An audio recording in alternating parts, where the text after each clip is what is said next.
Good evening, everybody. Welcome back, those who have been at a great distance and at a medium distance. Good to see everybody here tonight. I want to talk tonight about generosity, which is one of the perfections. In one system it's 10 perfections, and in one system it's 6 perfections. Dana meaning generosity.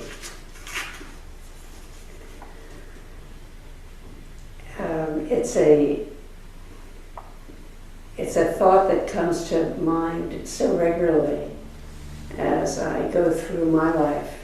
All of the different ways that generosity manifests, and actually beginning with the breath, appreciating that each breath comes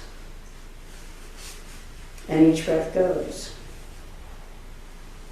Think of the breath when you're relieved. And the breath when you've climbed a really steep hill and it's still coming, you're still getting breath.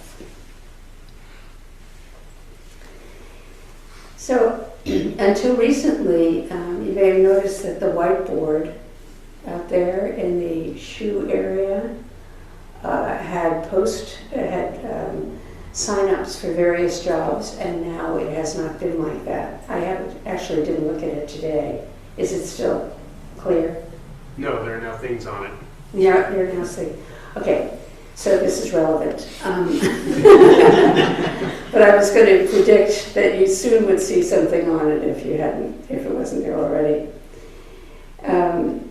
And so what happened to the sign-up sheets, and where did they go? So at a recent meeting, our SHUSO made a very specific suggestion, which was then joined in by a number of people, to use that board. We had the sign-up sheets which were slightly used, but after a while, like anything that just sits there, you don't even notice it anymore, you don't think about it, it doesn't function. So the idea was, well, how can we use that space? Since at Sangha Jewel we don't have that much space for adding anything, but there are functions that can be better addressed than the way we've been doing it. And one is to invite giving and to appreciate giving, because people are constantly contributing to our life here in many different ways. And so we're going to be transforming that space into a Dana board. And you'll be seeing it as that gets developed more. It will be continually updated with what is needed and what is appreciated. And so it's a really good, it's going to be a community focus now as we learn how to use it as part of our practice. And in a way, this situation is a lot like our life, which is that we're here all the time. Our life as it unfolds in its usual way all the time. But we may not actually notice all of the opportunities that we have day to day. And so we don't use our life as fully as it can be used. The more we use the life, the more fulfilling it is. So to use it more fully with intelligence, creativity, and generosity. Because really, in a way, the way we use our energy is all about how we give and how we receive, and whatever it is that we give, and how that giving develops and becomes more and more wholehearted, more and more accurate, more and more skillful, artful. So every so often we have moments like this where we realize that something we have to offer is just sitting without functioning as fully as can be. And that's particularly true for people who are seeking the Zen life. I mean, so many of us begin by thinking, what am I doing with my life? You know, or what is the meaning? It feels so meaningless. And that is how we, that first moment of dissatisfaction is very productive. In a way we can say, yeah, it's dissatisfaction. Another way, it's a gift. So gifts are always coming our way. And dissatisfaction in some circumstances is a terrific gift because it's a motivator. And it's a question. So what can I do? What can I be doing that would be genuine, that I can have some skill with, and that would make a difference for myself and for others, for the world. So, you know, an example of when this happened was for the longest time, that whole little hall, that whole wall where we have the food donation bins was not fully used. And then we started to collect food. We thought, well, this is something we could do really easily. It's not a big deal. And ever since then, I don't know, what have we been doing? We've been doing it for about 3 months. And, you know, all of us can just even casually be contributing to nourishing people who are much more hard up for food than we are. So we turn that little space into something that is more, that functions more fully on behalf of everyone. And as we mature in our life of the Dharma, we begin to appreciate in what ways we can use our life much more fully, putting it to greater use. And one of the things that comes up so often in like Sanzen is somebody will come with a complaint or something, and through the course of our exchange we recognize, oh, wait a minute, this is an opportunity here. So immediately there's something received from something that seemed kind of deadened and folded down. So this is a way to think about dana, and why it's intrinsically one of the perfections, one of the paramitas in Zen practice, the virtue of generosity. It's not just what we conventionally think of as making a donation to a cause of money. But dana permeates our life, every which way. A smile, listening to someone, recognizing the smallest details, which gives delight. So, you know, watching the robin that was sitting out earlier today, I don't know what was going on with that robin, but pecking at the window, maybe saw a reflection that it was pecking at, but it wasn't doing it the way usually birds do it when it's about a reflection. And it looked almost like it was looking at us and was going, you know? And so there we were in this lovely period of time where we were just communing with this being that was really being itself, and we were appreciating it.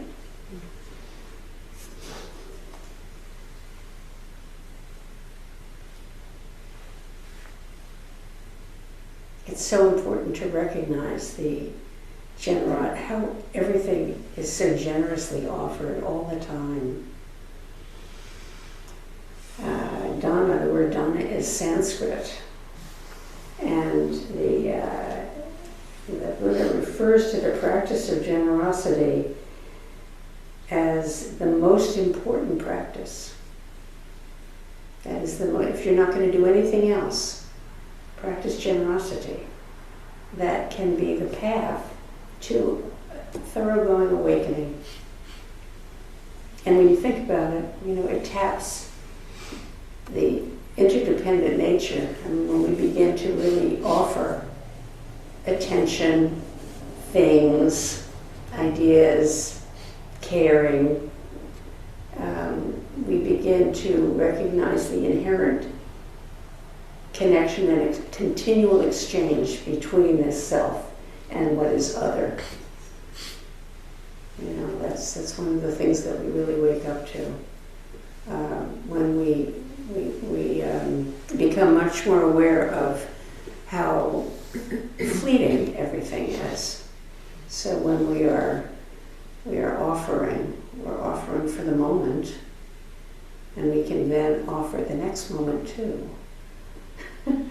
And so the fleeting nature of things is not problematic. It actually means that we have a continual opportunity to contribute. And it encourages us, the practice of dana encourages us to take up our life as a field of generosity. This is a field of generosity. One of the things I'll do in this talk is say the same thing over and over and over again. Have you noticed? I've already begun saying the same thing over and over and over again. Perhaps, therefore, what we all walk away from is just the continuous awareness of generosity. We manifest it.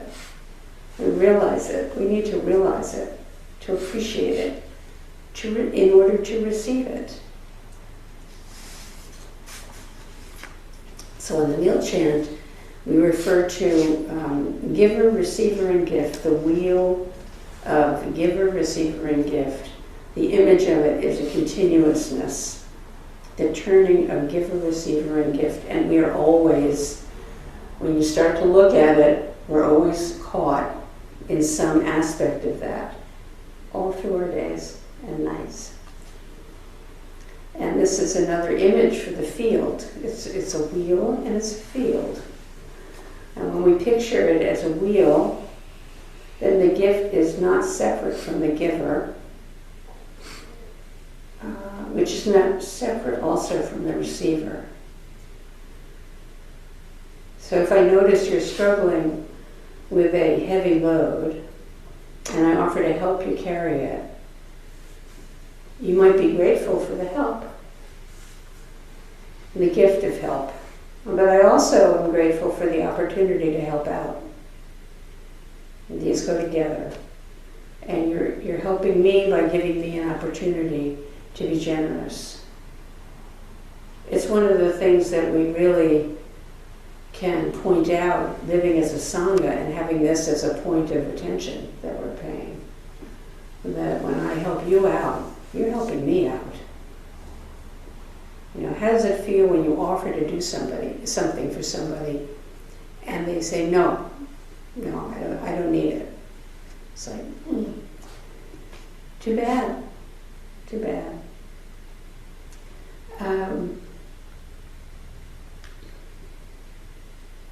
So the Buddha said, what's given bears fruit as pleasure.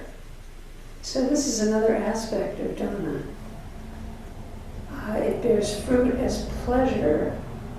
It's not something that, we can think that pleasure is not worth aiming for or respecting or appreciating.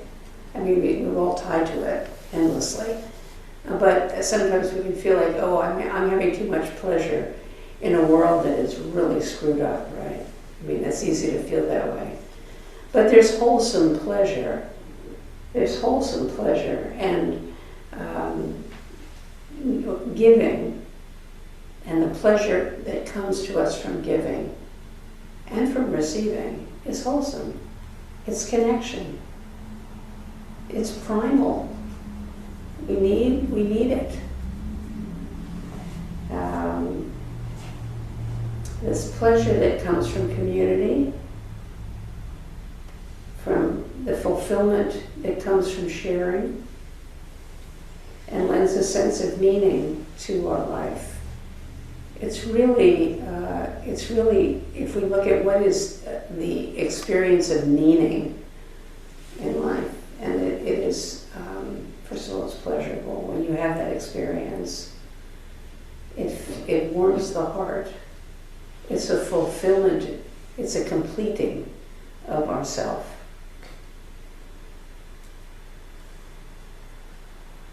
So, you might sometimes feel like your life is really meaningless. And this is how we can easily fall into feeling when we're not aware of the many gifts that are flowing toward us. And we're not aware of, we're not tied into actively undertaking to be of service in whatever ways we can. Doesn't have to be anything fancy at all. So when we, in practice, we begin to pay a whole lot more attention. That's one of the things, it's so simple in a way. What do we do when we come here? We sit and we pay attention. How many times you just sit and really appreciate what can be noticed when you're really paying attention? And you have to pay attention in order to notice what the gifts are, this field of generosity.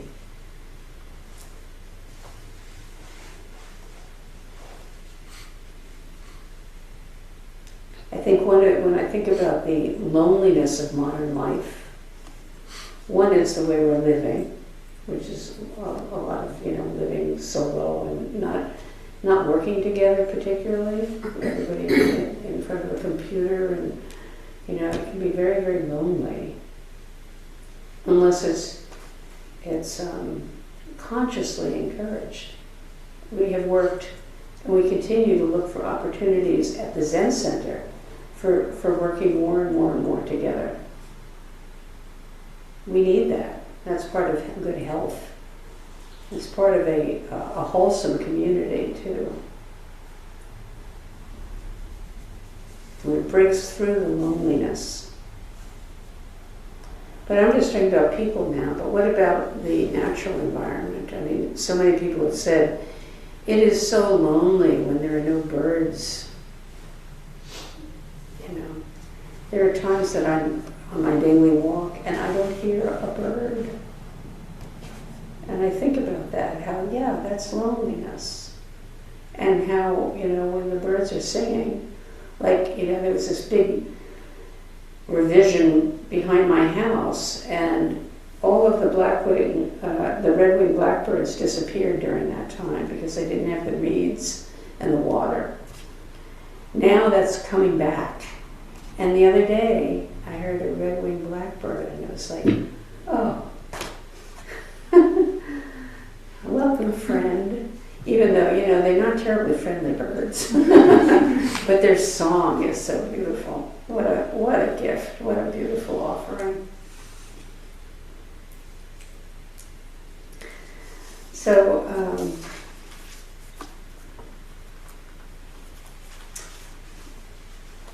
the truth of interconnection is everywhere expressed. And that's another way of saying the generosity of the field. Everything is offered. I think of the generosity of all the grasses and weeds that are growing in the Kinhin path outside. There's something about that. We have to think about what we're going to do about that. But on the other hand, it's very soft to walk on. A dense mat of what's growing out there. So that's an offering by the gods of the grasses. So, how to give? Well, first of all, another aspect of giving is receiving. And realizing the sweetness of being someone who receives, which really affects our behavior at the grocery store, at the post office, wherever we're at the gas station, when the neighbor picks up your mail, when you're infirmed, to be able to really appreciate how kind that is.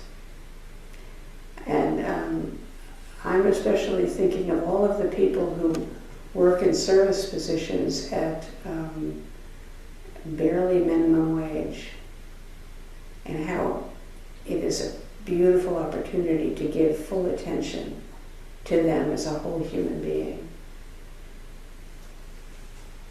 There's so many ways in which we are not regarded as whole human beings in the way we collectively live. We don't treat each other as whole in our wholeness, from our wholeness to the other's wholeness. And that's another aspect of this generosity, is really seeing everybody we meet as a whole human being. There's a woman who sits at the corner here selling fruit, and I encourage everybody to greet her. What's her name? You don't have to buy anything if you're not into getting a big bag of oranges. But that's beside the point, is this. So that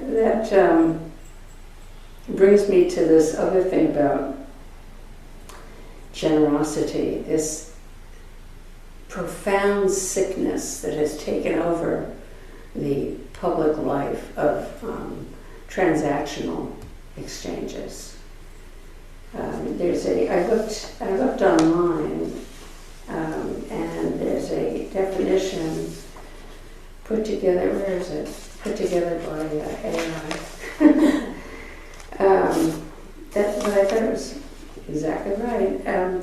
Interactions based on exchanges where actions are motivated by expected, often immediate rewards or quid pro quo, characterized by scorekeeping and conditional, short-term focus. These relationships differ from reciprocal ones by lacking deep emotional investment. They are, we can just see the damage that is done in our foreign policy of this kind of behavior. This attitude about giving, receiving, about the exchange. So it can really contribute. My prayer is that this experience collectively is going to contribute to the whole cultural fabric waking up to how important it is to treat each other as whole, as valuable, and the environment. Wouldn't that be a miracle if this very dark time were really the thing that helps everyone awaken to all of the ways that this transactionalism has, it's blinders, the way you put blinders on a horse so that they're not distracted and they're not freaked out by sudden movement and everything else. I mean, there's a reason for that. But what blinders we can have when it comes to the generous field of our life. We can really be blind to it.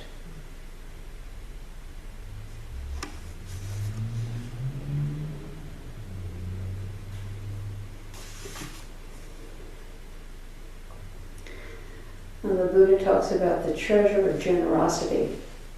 And what is the treasure of generosity?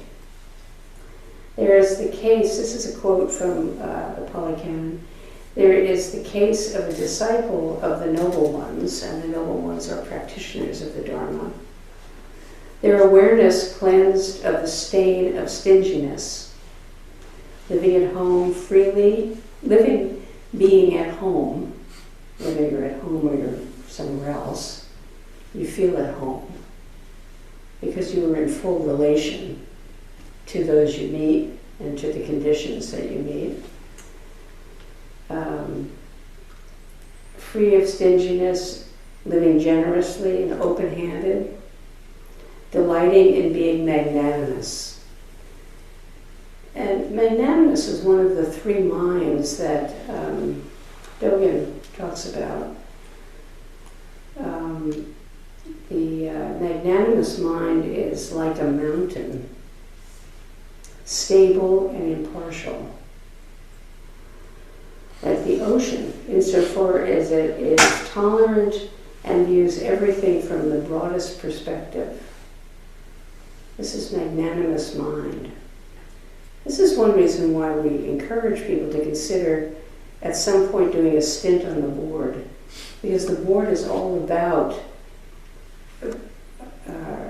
rooting in magnanimous mind. You look at what anything that we consider it has reference to what is the best, most contributing to everybody's well-being policies we can adopt or programs we can take on.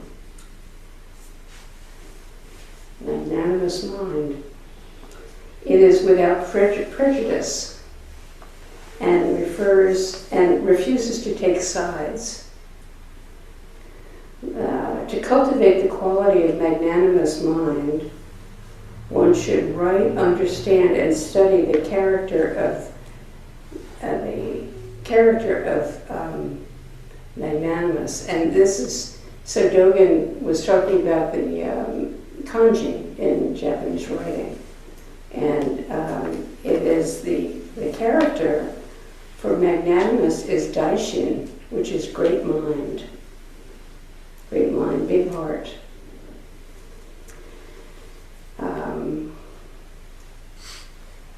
So one should endeavor to apply that understanding ultimately to every dimension of one's life.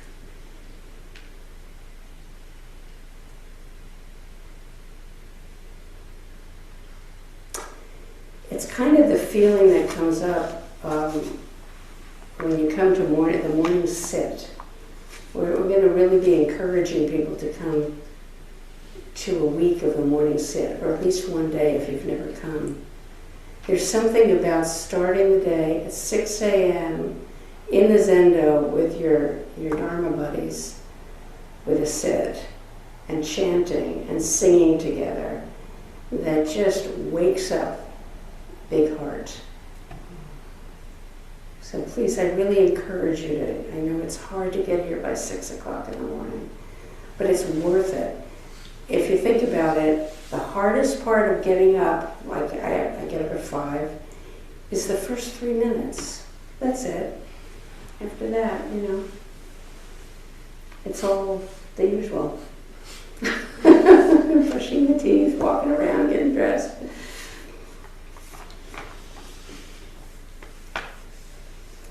So being responsive to requests, that comes from the Buddha's teaching about generosity, being responsive to requests.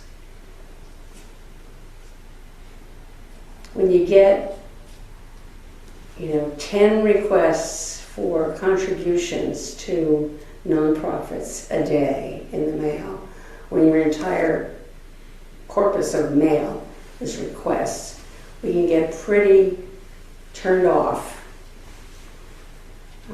But it's so important to recognize when we are the recipients of personal requests, the best way that we can be, so we can be responsive. Delighting in the distribution of alms. This is called the treasure of generosity, the distribution of alms. So we're not monastics, but as ordinary people and household practitioners, our wholeness, the fullness of awakening comes from embracing every opportunity as an offering of alms. Every way that we offer alms, not just the original source was food or money. Some of you may have heard this story about years ago. Ajahn Amaro, who's just a wonderful Theravadan teacher, was leading a sesshin at the monastery, and we noticed that his Birkenstocks were just, they were barely there. It was mostly wax. And he said, we asked him, how old are those? And he said, I don't know, about 30 years. But you need new shoes. And he said, the vows that we take are not to ask for anything. Even toilet paper. So you have to, we got a collection together and bought him a pair of Birkenstocks. And he said, thank you so much. I just so appreciate it. And I kind of like my old shoes. But anyway, I don't know what happened. He probably is waxing his new Birks by this time. That was years ago.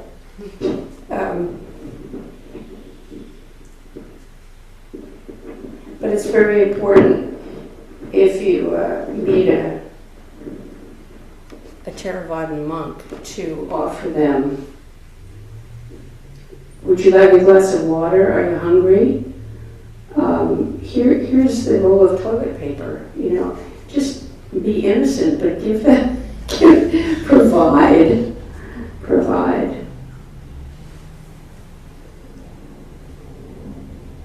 There are a lot of ways to do that. There are a lot of ways to do that for people who are living on the street, to provide without any fanfare, but just, buying some coffee and a bagel or whatever you can think of. What do you need? There was a Christmas Eve that I was downtown. I just had this lovely coffee with friends and left. This was at the old beanery on 2nd. And it was sleeting. It was so cold and wet. And there were two people sitting there who live on the street. They didn't have a hat. So we went to, what is that clothing store right there, Cat's Meow or something, and just got a full outfit, winter outfit. And I thought, well, I should have done more than that, but at least that. There's always something that can be done. There's always a way to offer comfort, attention, and stuff if it's needed. Material, food, clothing, whatever it's immaterial or attention. Listening. How often do you really listen?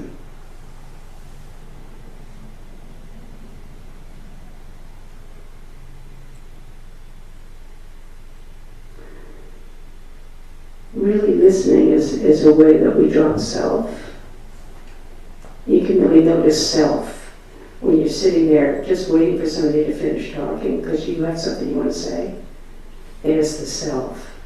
I mean, I'm not criticizing that, we'll do that, but it's a great opportunity to notice when you actually switch from waiting for somebody to finish talking to actually really listening. And sometimes somebody going on and on and on and on and on is a signal that they don't feel heard. So sometimes really listening is not just being like a lump, as somebody would say, but,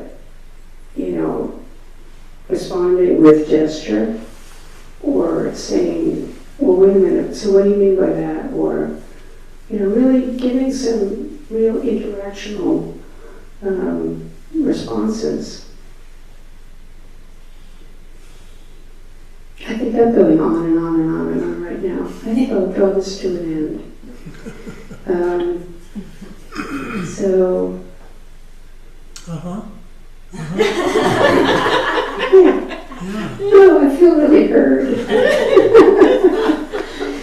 So let's finish by everybody singing together Shanti Deva's Way of the Bodhisattva, because it also encourages this kind of generosity.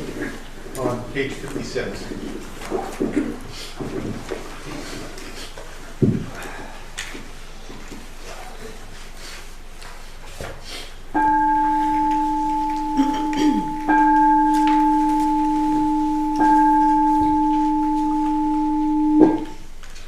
Shantideva's Way of the Bodhisattva. I rejoice in the virtue of all beings. To help attain the way, I offer any virtue that I have. May the pain of every living creature be completely cleared away. May I support the life of countless untold beings, just as does the earth, enduring as space itself. May I be a bridge, a boat, and ship for all to cross the water. May I become a doctor, nurse, and medicine for sick beings in the world. May food and drink descend, ending thirst and hunger. May I be the nourishment they need until everyone is healed. May I provide for the lost and destitute everything they need through the night to guide them. May this very life that I've received liberate the world. May even acts of harm help the violent awaken. May they all come to know each and every joy. Until free from pain, may I be life for all beings throughout the ends of space. Everything I gain, I joyfully surrender. Every step I take, I'm moving with the world. May we all come to know the promise of this life. Just as all Buddhas embrace the awakened mind, just as they embodied all Bodhisattva practices, for the sake of all, I do adopt the spirit of enlightenment and will follow the way